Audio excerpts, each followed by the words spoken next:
पहले आपको बंगाल का रक्त चरित्र दिखाएंगे, जहां बीजेपी के सांसद को लहूलुहान कर दिया गया और विधायक भी घायल हो गए। ये सब तब हुआ जब बीजेपी के नेता लोगों की मदद करने पहुंचे थे, लेकिन बीजेपी कह रही है कि टीएमसी ने अपने गुंडों से जानलेवा हमला करवाया।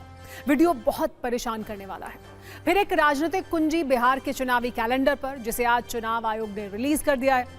243 सीटों पर 2 फेज में वोटिंग होगी। मतदान 6 और 11 नवंबर को होंगे और नतीजे 14 नवंबर को आएंगे। लेकिन बिहार में जीत के दावों की बहार अभी से कैसे शुरू हो गई है, नोट कीजिएगा। फिर आपको पाकिस्तान का वो डर दिखाएंगे जिसे देखकर आप ये कहेंगे ये डर अच्छा है। भारत की चेतावनी के बाद पाकिस्तानी गृह मंत्री ख्वाजा आसिफ ने कहा है कि अल्लाह के सिपाही पाकिस्तान के रक्षक हैं। पीओके पर संघ प्रमुख मोहन भागवत का एक बयान भी बहुत ट्रेंड कर रहा है, उसे भी देखिएगा। इसके बाद सुप्रीम कोर्ट की एक चौंकाने वाली खबर, जहां चीफ जस्टिस ऑफ इंडिया पर जूता फेंकने की कोशिश की गई। ये हरकत एक वकील ने की और नारे लगाए, सनातन का अपमान नहीं सहेंगे। कोर्टरूम में हुए इस ड्रामे पर सीजेआई ने क्या कहा, सुनिएगा। फिर एक खबर उन जख्मों पर जो कई परिवारों को जयपुर के सवाई मानसिंह अस्पताल ने दिए हैं। हॉस्पिटल के ट्रॉमा सेंटर के आईसीयू में देर रात आग से 8 लोगों की मौत हो गई। अब इस हादसे पर कैसे जांच का खेल शुरू हो गया है, आपको वो बताएंगे। बड़ी खबर नौसेना की सत्ता पर भी। इंडियन नेवी ने अपने बेड़े में आज आईएनएस अंद्रोथ को शामिल कर दिया है। इस पोत में 80% से अधिक स्वदेशी सामग्री का प्रयोग किया गया है। इसका सबसे ज्यादा फायदा तटीय इलाकों में होगा, क्योंकि इसे कम पानी में भी एक्शन लेने के लिए डिजाइन किया गया है। और एक अपडेट ये कि साल 2025 के मेडिसिन नोबेल प्राइज का ऐलान हो गया है। ये सम्मान 3 वैज्ञानिकों मैरी बैंक्रॉ, फ्रेड राम्सडेल और शिमोन साकागुची को मिला है। इन्हें ये प्राइज पेरिफेरल इम्यून टॉलरेंस के क्षेत्र में किए गए रिसर्च के लिए दिया गया है। सत्ता की शुरुआत सियासत के उस रक्त चरित्र के साथ, जिसकी तस्वीरें और वीडियो आज दिल्ली के पॉलिटिकल कॉरिडोर से सोशल मीडिया तक ट्रेंड कर रहे हैं। और इस कलेश का एपिसेंटर है पश्चिम बंगाल, जो अब सियासी हिंसा के लिए कुख्यात हो चुका है। क्योंकि मौका कोई भी हो, बंगाल में उबाल तय है। आज पश्चिम बंगाल के जलपाईगुड़ी से इसी रक्त चरित्र के कुछ वीडियो आए हैं, जो बहुत ज्यादा परेशान करने वाले हैं। ये वीडियो सत्ता पर विराजमान टीएमसी सरकार और सत्ता के रिमोट से चलने के आरोप झेलने वाली बंगाल पुलिस से सवाल पूछ रहे हैं। सबसे पहले आपको वो तस्वीरें दिखाते हैं, जिससे आप ये समझ सकेंगे कि हमने इसे बंगाल का रक्त चरित्र नाम क्यों दिया है। आज बीजेपी के सांसद खगेन मुर्मू और बीजेपी के विधायक शंकर घोष बंगाल के जलपाईगुड़ी पहुंचे थे। दोनों बाढ़ से प्रभावित इलाकों में राहत सामग्री देने गए थे, लेकिन बदले में उनके साथ जो हुआ उसका एक एक फ्रेम डराने वाला है। इस वीडियो में सांसद खगेन मुर्मू और विधायक शंकर घोष तेजी से अपनी गाड़ी की ओर भाग रहे हैं और भीड़ उन पर टूट पड़ी है। कुछ लोग उन पर जूते और चप्पल से हमला कर रहे हैं, कुछ थप्पड़ और मुक्के मार रहे हैं। सेंट्रल फोर्स का जवान उन्हें बचाने की कोशिश में लगा है, लेकिन लोग रुकने को राजी नहीं है। उनकी गाड़ी में बैठने के बाद भी उन पर हमला जारी है। इतनी देर में एक शख्स हाथों में चाबुक जैसी चीज लेकर वहां पहुंचा और लगातार गाड़ी के आगे के शीशे पर हमला करता रहा। बाकी के लोग ईंटों से, पत्थरों से और जूते चप्पल से गाड़ी पर वार कर रहे हैं। वहां मौजूद एक शख्स इसकी वीडियोग्राफी कर रहा है। जैसे तैसे बीजेपी सांसद और विधायक वहां से अपनी जान बचाकर निकलते हैं। अब दूसरा वीडियो देखिए, जिसमें बीजेपी सांसद खगेन मुर्मू और बीजेपी विधायक शंकर घोष की गाड़ी को घेर कर पत्थरबाजी की गई। उसके बाद जो दृश्य गाड़ी में नजर आए, उसे हम साफ साफ आपको दिखा भी नहीं सकते, क्योंकि इसमें बीजेपी सांसद बुरी तरह लहूलुहान है। सिर फूट गया है, नाक पर चोट आई है, आंख के नीचे खून है और जो सफेद कपड़े उन्होंने पहने थे वो थोड़ी देर में ही लाल हो चुके थे। बीजेपी विधायक शंकर घोष भी इस हमले में घायल हुए हैं। बताया जा रहा है कि हमले से पहले इलाके में करीब 500 लोगों की भीड़ मौजूद थी, जिन्होंने पहले बीजेपी नेता की गाड़ी को घेरकर वापस जाओ के नारे लगाए। इसके बाद पत्थरों से हमला कर दिया। लेकिन आपने शायद इस वीडियो में एक और बात पर गौर किया होगा। जिस वक्त इलाके से बीजेपी सांसद और विधायक की गाड़ी निकल रही है, उसके टूटे हुए शीशे में जो लोग नजर आ रहे हैं, उनमें पुलिस वाले भी हैं। इसका मतलब ये कि हमला जिस वक्त हुआ वहां पर पुलिस मौजूद थी। बावजूद इसके सांसद की गाड़ी को वहां से ना तो सुरक्षित निकाला जा सका, ना ही भीड़ को पत्थरबाजी से रोका जा सका। इस पूरी घटना का एक और वीडियो हमारे पास आया है, जो विचलित करने वाला है। ये वीडियो तब का है जब बीजेपी सांसद को हमले के बाद अस्पताल ले जाया गया। यहाँ बस उनके कपड़ों को देखकर आप अंदाजा लगा सकते हैं कि जो अटैक बीजेपी के नेताओं पर किया गया वो कितना विभत्स था। सुनिए इस हमले पर पश्चिम बंगाल की मुख्यमंत्री ममता बनर्जी ने क्या कहा है। मोहनडांगा में जो इंसिडेंट हुआ है, हम नहीं चाहते हैं उसका लॉ एंड ऑर्डर बिगड़े। हम कभी नहीं चाहते हैं कोई इंसिडेंट हो। और ये भी ठीक है, अगर कोई फ्लैट का एरिया में 30-40 गाड़ी लेके चला जाए तो एक जनता को दुख होता है। जिसको रोटी कपड़ा मकान छीन गया उसको पास आज रोटी कपड़ा मकान का जरूरत है। इसीलिए मैं पॉलिटिक्स करने के लिए हम उधर में नहीं जाने जाते हैं। क्यों एक इंसिडेंट हुआ है, हम तो इंसिडेंट नहीं चाहते हैं। इसीलिए मैं डीजी पुलिस को भेजा था, उसको वोट करके जाना पड़े। उन्होंने किया और बातचीत करके सबको सब मीट करके आए हैं। अरे उसका बॉर्डर है, इसी के लिए और कोई इंसिडेंट हो हम नहीं चाहते हैं। आप लोग शांत रहे। हमले के बाद बीजेपी पश्चिम बंगाल में सत्ता और पुलिस दोनों से सवाल पूछ रही है। बंगाल में बीजेपी के नेता प्रतिपक्ष शुभेंदु अधिकारी ने लिखा है, ममता बनर्जी पूरी तरह से दहशत में है।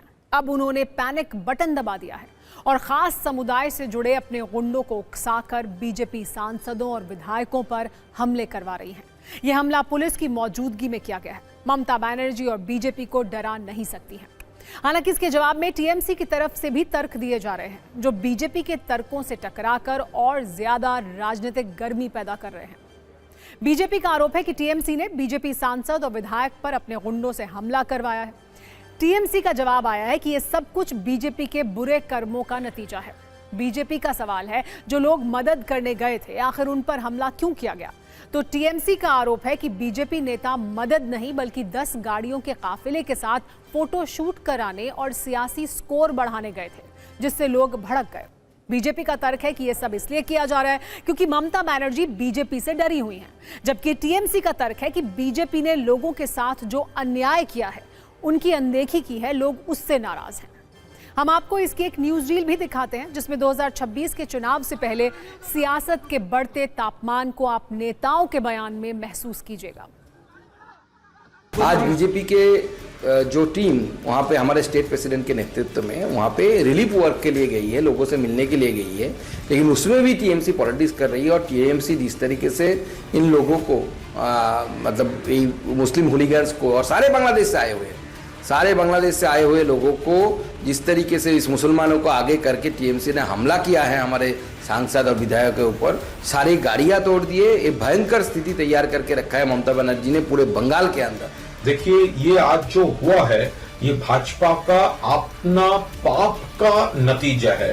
तो ये भाजपा वो आज हमारा पास जो इंफॉर्मेशन आया है उसका जो वो 10 कार का 10 गाड़ी का कॉन्वॉय लेकर तस्वीर खिंचाने के लिए गया था, उसका साथ रिलीफ मटेरियल भी नहीं थे, इसीलिए वहां पर थोड़ा बहुत आदमी को गुस्सा हो गया था।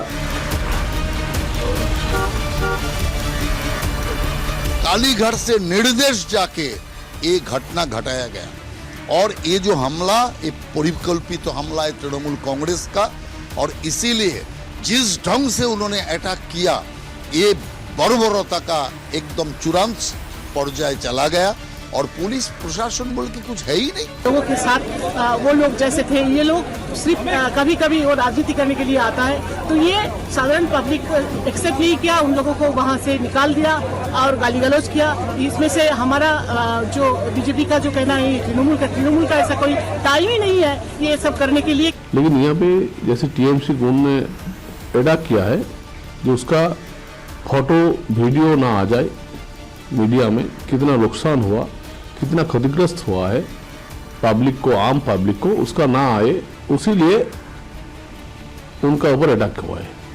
और सबसे बड़ी बात है, एक शेड्यूल ट्राइब का ऊपर आक्रमण किया है। वो भी एक शेड्यूल ट्राइब है जो आम आदमी से जुड़ा हुआ है। वैसे तो बंगाल में विधानसभा चुनाव 2026 में है, लेकिन उससे पहले बवाल भरी वेब सीरीज के एपिसोड रिलीज हो रहे हैं, क्योंकि बंगाल को लेकर ये कहा जाता है मौका कोई भी हो, कलेश कंफर्म है। ट्रेंड ही कुछ ऐसा है। रामनवमी जैसे धार्मिक आयोजन हो या शोभा यात्रा, हिंसा, बवाल और पत्थरबाजी के वीडियो आना आम बात है। मुहर्रम जैसे जुलूस हो या मुस्लिम त्योहार, बंगाल में सियासत और सांप्रदायिक कलेश की गारंटी है। और पंचायत चुनाव हो या लोकसभा चुनाव, बंगाल में बमबाजी, गोलीबाजी और हत्याएं की घटनाएं हर बार होती हैं। ये ट्रेंड खतरनाक है, क्योंकि मुट्ठी भर हिंसक लोगों को अपने संख्या बल से न्याय और कानून की व्यवस्था चौपट करने की इजाजत नहीं दी जा सकती। ऐसा हुआ तो ये देश के लिए सबसे हानिकारक डिस्काउंट होगा।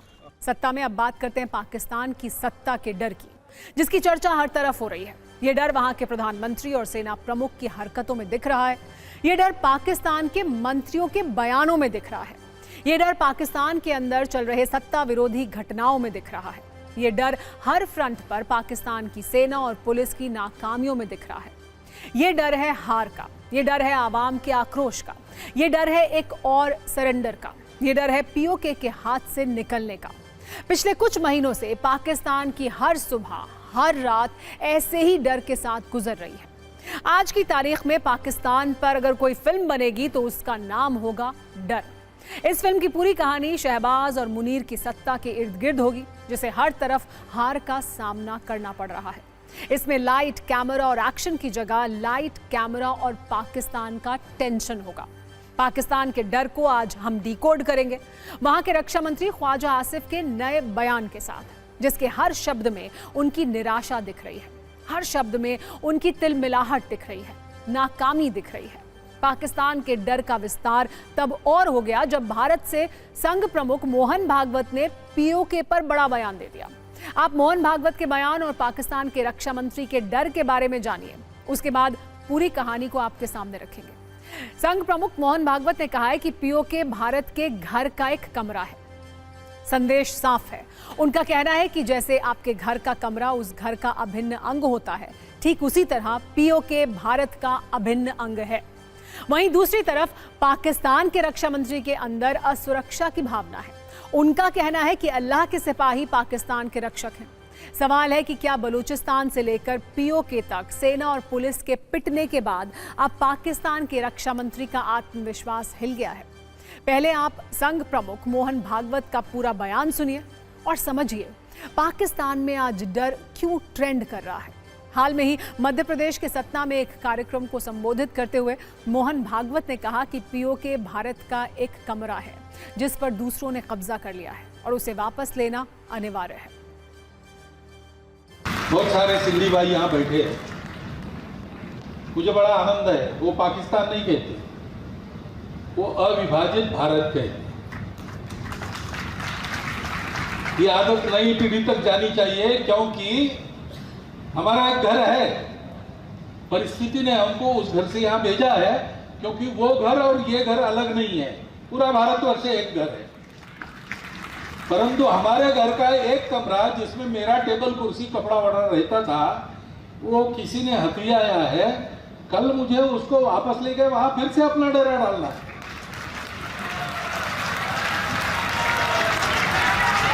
और इसलिए स्मरण रखना है कि अविभाजित भारत। संघ प्रमुख के पीओके वाले बयान की चर्चा भारत से लेकर पाकिस्तान तक हर जगह हो रही है। पाकिस्तान के डर की सत्ता वहीं भारत में अब ये चर्चा होने लगी है कि कब पीओके भारत में मिलेगा, कब पाकिस्तान के अवैध कब्जे वाले कश्मीर को आज़ादी मिलेगी। कोई ये कह रहा है कि अखंड भारत के संकल्प को पूरा किया जाएगा, तो कोई बहुत जल्द पीओके के भारत में शामिल होने का दावा कर रहा है।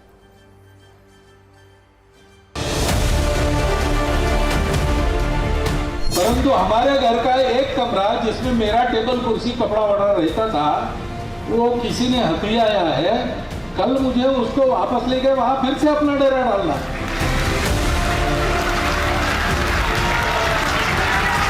निस्संदेह ये अखंड भारत का हमारा जो संकल्प है उसको हम पूरा भी करेंगे। जो वहाँ की मुक्ति के लिए जो समाज संकल्पित है, वो मुक्ति का संकल्प भी पूरा होगा। ये जो लोग आज भारत के बारे में बता रहे हैं आखिर आरएसएस के मुख्यालय में आज़ादी के बाद बहुत वर्षों तक राष्ट्रीय ध्वज तिरंगा नहीं फहराया जाता था। ये राष्ट्र की बात क्या करेंगे? पीओके जो है वो भारत का अभिन्न अंग है। मुझे लगता है कि अभी जिस तरह से वहाँ के जो लोग हैं, अवाम है, वो खुद ही इस बात की मांग कर रही है कि हमें भारत में शामिल होना है। उसकी मूवमेंट, उसके लिए आवाज़ें उठ चुकी हैं। तो मुझे लगता है कि पीओके बहुत जल्द भारत में शामिल होगा। आपके बस का नहीं है, आपके बस का नहीं है। आपकी सरकार है और आपकी सरकार बटन दबा करके युद्ध रोक देती है, तो आपके बस का नहीं है। तो ऐसी बातें मत करें कि आप ले लेंगे, आपके बस का नहीं है। समाजवादी पार्टी समझती भारतीय जनता पार्टी की विदेश नीति वो पूरी तरह से ध्वस्त है। हमारे पड़ोसियों से रिश्ते बेहतर नहीं हैं जो होने चाहिए थे। इसलिए समाजवादी पार्टी समझती कि व्यापार ठीक से चले, लोग खुशहाल रहे, ये हमारा जिम्मेदारी है लोकतांत्रिक तरह से। इसलिए हमें मोहन भागवत जी के बयान पर कोई टिप्पणी नहीं करनी। मोहन भागवत के बयान से स्वयंसेवक भी जोश में हैं। इन दिनों राजस्थान के बाड़मेर में भारत पाकिस्तान बॉर्डर पर संघ के स्वयंसेवकों का पथ संचलन चल रहा है। देश के जवानों का और आम लोगों का जोश बढ़ाने वाली इस गतिविधि की कुछ तस्वीरें सामने आई हैं। भारत की ओर से कई बार पाकिस्तान को पीओके वाले संदेश मिल चुके हैं। भारत के प्रधानमंत्री, गृह मंत्री, रक्षा मंत्री, सेनाओं के प्रमुख पाकिस्तान के अवैध कब्जे वाले कश्मीर पर अपना रुख स्पष्ट कर चुके हैं। अब संघ प्रमुख ने पीओके को भारत के घर का कमरा बताकर पाकिस्तान की पीड़ा को और बढ़ा दिया है। यही वजह है कि पाकिस्तान के रक्षा मंत्री सोशल मीडिया पर डरे डरे से पोस्ट कर रहे हैं। ख्वाजा आसिफ ने कहा है कि पाकिस्तान का निर्माण अल्लाह के नाम पर हुआ है और पाकिस्तान के रक्षक अल्लाह के सिपाही हैं। इस बार भारत अपने ही विमानों के मलबे में होगा। भारत खोई हुई विश्वसनीयता पाने के लिए भड़काऊ बयान दे रहा है, जानबूझकर तनाव बढ़ा रहा है। सोचिए पाकिस्तान के रक्षा मंत्री के इन शब्दों के मायने क्या हैं। ऑपरेशन सिंदूर में हार के बाद इस तरह के डरे सहमे बयानों का सिलसिला लगातार चल रहा है। शहबाज और मुनीर से लेकर पाकिस्तान के बड़े बड़े मंत्रियों की जुबान से इसी तरह बौखलाहट वाले शब्द निकलते रहते हैं। असल में पाकिस्तान के रक्षा मंत्री के डर और बौखलाहट की वजह है भारत के आर्मी चीफ उपेंद्र द्विवेदी का वो सख्त संदेश जो उन्होंने हाल में ही दिया था। आर्मी चीफ ने कहा था कि पाकिस्तान को सोचना पड़ेगा कि उसे नक्शे में रहना है या नहीं। ऑपरेशन सिंदूर में पाकिस्तान का क्या हाल हुआ, ये भी पूरी दुनिया ने देखा। यही वजह है कि पाकिस्तान के रक्षा मंत्री नफरत, झूठ और दुष्प्रचार के जरिए अपनी बौखलाहट को बयां कर रहे हैं। आज पाकिस्तान के रक्षा मंत्री का वो बयान एक बार फिर से आपको सुनना चाहिए। इस बार भारत देश पूरी तैयारी के साथ है और इस बार वो संयम नहीं रखेगा जो सिंदूर 1.0 में हमने संयम रखा। इस बार हम आगे की कार्रवाई करेंगे और कुछ ऐसी कार्रवाई करेंगे कि हो सकता है पाकिस्तान को सोचना पड़े कि उसे इतिहास में, भूगोल में रहना है कि नहीं रहना है। अगर उसे भूगोल में अपनी जगह बनानी है तो उसके लिए उसे जो स्टेट स्पॉन्सर टेररिज्म जिसको हम बोलते हैं, यानी कि उसका देश जो टेररिज्म को स्पॉन्सर कर रहा है उसे रोकना पड़ेगा। सत्ता में आगे बढ़ते हैं और सुप्रीम कोर्ट से आई एक ज़रूरी खबर की बात भी करते हैं। वैसे तो अक्सर सत्ता में हम आपको सुप्रीम कोर्ट के बड़े फैसलों से जुड़े अपडेट बताते हैं, लेकिन आज सुप्रीम कोर्ट से एक अलग तरह की खबर आई। आज सुप्रीम कोर्ट में chief justice of India BR Gavai पर हमले की कोशिश हुई। एक वकील ने कोर्ट रूम में उन पर जूता फेंकने की कोशिश की। ये बताया जा रहा है कि एक वकील सुनवाई के दौरान CJI के आसन के करीब गया, फिर अचानक अपना जूता उतारकर CJI की तरफ फेंकने की कोशिश करने लगा। हालांकि वहां सुरक्षा कर्मियों ने वक्त रहते वकील को रोक लिया। कोर्ट रूम से बाहर जाते वक्त वकील ने नारा लगाया, ये कहा सनातन का अपमान नहीं सहेंगे, जिसके बाद वकील को हिरासत में ले लिया गया। हालांकि बाद में CJI के कहने पर उसे छोड़ भी दिया गया। वकील ने जो नारे लगाए उसके बाद इस घटना का सनातन कनेक्शन खोजा जाने लगा। हालांकि घटना के बाद CJI ने अदालत में मौजूद वकीलों से अपनी दलीलें जारी रखने को कहा। उन्होंने कहा, इन सब से विचलित होने की जरूरत नहीं है, मैं इससे बिल्कुल विचलित नहीं हूं, इन सब चीजों से मुझे फर्क नहीं पड़ता, आप लोग अपनी दलील जारी रखें। बताया जा रहा है कि वकील के पास सुप्रीम कोर्ट का प्रॉक्सिमिटी कार्ड था, जो वकीलों और सुप्रीम कोर्ट के कर्मचारियों को जारी होता है। CJI पर जूता फेंकने वाले वकील का नाम राकेश किशोर है, जो दिल्ली के मयूर विहार का रहने वाला है। वकील की उम्र करीब 60 वर्ष है, जो सुप्रीम कोर्ट बार एसोसिएशन का पंजीकृत सदस्य था। 2011 में सुप्रीम कोर्ट बार एसोसिएशन में रजिस्ट्रेशन कराया था। इस घटना के बाद बार काउंसिल ऑफ इंडिया ने वकील राकेश किशोर पर कार्रवाई की है। उनका लाइसेंस सस्पेंड कर दिया गया। इस पूरे मामले में सीजेआई गवई ने रजिस्ट्री ऑफिसर से कहा था जस्ट इग्नोर, यानी इस मामले में कोई कानूनी कार्रवाई ना की जाए। सीजेआई के दखल के बाद कानूनी कार्रवाई भले ना हुई हो, लेकिन सियासी बयानों वाला एक्शन जरूर शुरू हो गया।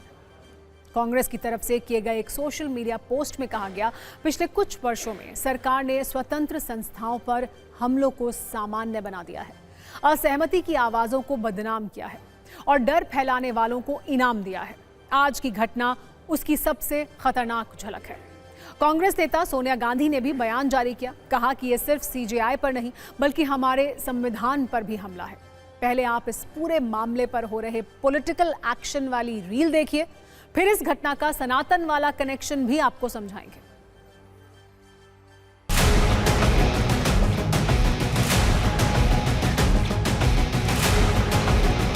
देखिए, हमारे बार के वो मेंबर हैं जो हमने अभी इंक्वायर किया और पता चला कि वो 2011 के मेंबर हैं। बट बहुत ही दुखद घटना इसलिए हम कह सकते हैं कि जो पता चला कि लॉर्ड विष्णु के मैटर्स में उसमें जो कमेंट आया था ऑनरेबल सीजेआई का, उसी पे ही उन्होंने ऐसा प्रयास किया है। कि ये बहुत ही दुखद घटना है, हम इसकी कड़ी निंदा करते हैं। मैं चाहूंगी कि इंस्टीट्यूशन की तरफ से स्पष्टीकरण हो जाए और एक स्टेटमेंट दिया जाए कि इस तरह के अटैक्स सुप्रीम कोर्ट टॉलरेट नहीं करेंगे। एक तरह की चेतावनी, एक तरह की वार्निंग, और इसके अलावा कंटेम्प्ट ऑफ कोर्ट हो सकती है, उसके अलावा बार काउंसिल में कंप्लेंट हो सकती है।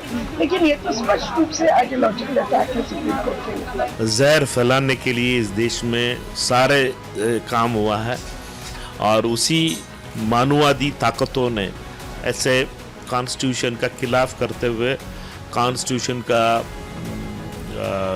अपमान करने के लिए ऐसा काम किया है और इस व्यक्ति का पूरी तरह उसका पूरी स्ट्रॉन्ग एक्शन लेना चाहिए। क्योंकि सीजेआई पर जूता फेंकने की कोशिश के दौरान वकील ने कहा था कि सनातन का अपमान नहीं सहेंगे, इसलिए ये माना जा रहा है कि वकील कुछ दिन पहले भगवान विष्णु की मूर्ति की मरम्मत को लेकर सीजेआई गवई की टिप्पणियों से नाराज था। दरअसल सीजेआई ने 16 सितंबर को खजुराहो में भगवान विष्णु की खंडित मूर्ति की पुनर्स्थापना की मांग वाली एक याचिका खारिज की थी। इस दौरान उन्होंने याचिकाकर्ता से कहा था कि जाओ और खुद भगवान से कहो कि अब वो ही कुछ करें। आप खुद को भगवान विष्णु का कट्टर भक्त कहते हो तो उनसे ही प्रार्थना करो। जिस जगह को लेकर आपने याचिका दायर की है वो एक पुरातात्विक स्थल है, जिसके लिए आर्कियोलॉजिकल सर्वे ऑफ इंडिया की अनुमति जरूरी है। सीजेआई की इस टिप्पणी के बाद सोशल मीडिया पर अलग अलग तरह की प्रतिक्रिया आई थी।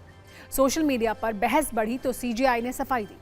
उन्होंने कहा था कि वो सभी धर्मों का सम्मान करते हैं। हालांकि इसके बाद भी ये विवाद पूरी तरह नहीं थमा। कथावाचक अनिरुद्धाचार्य भी इस विवाद में कूद पड़े। उन्होंने तब सीजेआई की टिप्पणी पर क्या कुछ कहा था, आप ये सुनिए। सुप्रीम कोर्ट के अंदर सीजेआई पर जूता फेंकने की कोशिश पहली बार हुई है। इस तरह की घटना सीजेआई और वरिष्ठ न्यायाधीशों की सुरक्षा बढ़ाने की डिमांड करती है। ऐसी घटनाओं का जोखिम बढ़ा तो हो सकता है भविष्य में सुप्रीम कोर्ट के अंदर आपको अतिरिक्त सुरक्षा की तस्वीर भी देखने को मिले। हो सकता है सुनवाई के दौरान अदालत की तस्वीर बदल जाए। ऐसी घटनाओं को रोकने के लिए बीच में बैरियर लगाए जाएं, जैसे कांच की दीवार जो बुलेट प्रूफ हो, या फिर पत्थर और जूते जैसी वस्तुओं को रोका जा सके। सत्ता में अब बात करते हैं पाकिस्तान के उस बदतमीज क्रिकेटर की जो अपनी आदतों और इशारों की वजह से अक्सर चर्चा में रहते हैं। चाहे क्रिकेट ग्राउंड हो या फिर कोई और जगह, वो कुछ ऐसा कर ही देते हैं, कुछ ऐसा कह ही देते हैं जिसके बाद ट्रोल होने लगते हैं। नाम है अबरार अहमद। पिछले कुछ घंटों से अबरार अहमद अपने नए बयान, अपनी नई इच्छा को लेकर ट्रोल हो रहे हैं। एशिया कप 2025 में भारतीय टीम के खिलाड़ियों ने कैसे अबरार अहमद के छक्के छुड़ाए, हम सब ने देखा। इस हार के बाद अबरार अहमद ने एक इंटरव्यू दिया है जिसमें उन्होंने ये इच्छा जताई है कि वो बॉक्सिंग रिंग में भारत के पूर्व क्रिकेटर शिखर धवन को मुक्का मारना चाहते हैं। एक इंटरव्यू के दौरान उनसे सवाल पूछा गया था जिसमें उन्होंने ये इच्छा जाहिर की। वैसे तो अबरार अहमद की इच्छा एशिया कप में भारतीय खिलाड़ियों के विकेट लेने की थी, भारत को हराने की थी, लेकिन उनका ये ख्वाब पूरा नहीं हो पाया। एशिया कप में अबरार ने कुछ 6 विकेट लिए। भारत के खिलाफ 3 मैचों में सिर्फ 2 विकेट ही उन्हें मिले। अब वो बॉक्सिंग रिंग वाले ख्वाब को पूरा करना चाह रहे हैं। आप समझिए कैसे। वो चाहते हैं कि भारत के पूर्व क्रिकेटर शिखर धवन के साथ बॉक्सिंग करें। बॉक्सिंग रिंग में शिखर धवन उनके सामने खड़े हों। दरअसल एक इंटरव्यू के दौरान उनसे पूछा गया कि अगर सामने कोई प्लेयर हो और बॉक्सिंग करें तो वो कौन सा प्लेयर आप चाहते हैं कि आपके सामने खड़ा हो, जिस पर बड़ा गुस्सा आता हो आपको। इस सवाल के जवाब में अबरार अहमद ने शिखर धवन का नाम लिया।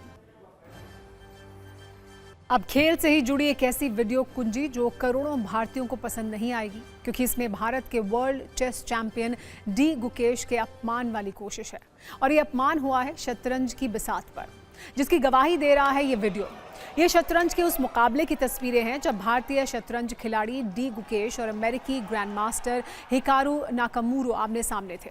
बुलेट राउंड के निर्णायक मोड़ पर नाकामुरा ने गुकेश को चेकमेट कर दिया। इस जीत को जिस तरह हिकारू ने सेलिब्रेट किया, उस पर सवाल उठ रहे हैं। गुकेश पर जीत के बाद हिकारू कुर्सी से उठे। उन्होंने गुकेश के किंग को उठाया और वहां बैठे दर्शकों की ओर फेंक दिया। गुकेश ये सब देखकर हैरान हुए, लेकिन उन्होंने कोई आक्रामक प्रतिक्रिया नहीं दी। हिकारू की हरकत देखने के बाद उन्होंने अपने पीस रीसेट किए और मुस्कुराते हुए वहां से चले गए। शतरंज में आमतौर पर इस तरह का व्यवहार आपने नहीं देखा होगा। खिलाड़ी मैच के बाद एक दूसरे से हाथ मिलाते हैं। जीतने वाले खिलाड़ी की आंखों में कभी खुशी के आंसू नजर आते हैं तो कभी हवा में पंच मारकर जीत को सेलिब्रेट किया जाता है। लेकिन इस तरह विपक्षी खिलाड़ी का किंग उठाकर फेंक देने की घटना पहली बार हुई है, जिसके बाद यह सवाल उठ रहा है कि अमेरिकी ग्रैंड मास्टर ने जानबूझकर यह हरकत की या वायरल होने के लिए ऐसा करवाया गया। मैच के बाद हिकारू ने कहा कि अगर मैं जीतूंगा तो किंग को फेंकूंगा ही, जिसके बाद कई शतरंज खिलाड़ियों ने उनका विरोध किया। कई बार के वर्ल्ड चैंपियन रूसी ग्रैंड मास्टर व्लादिमीर क्रेमनिक ने इसे बचकाना हरकत बताया।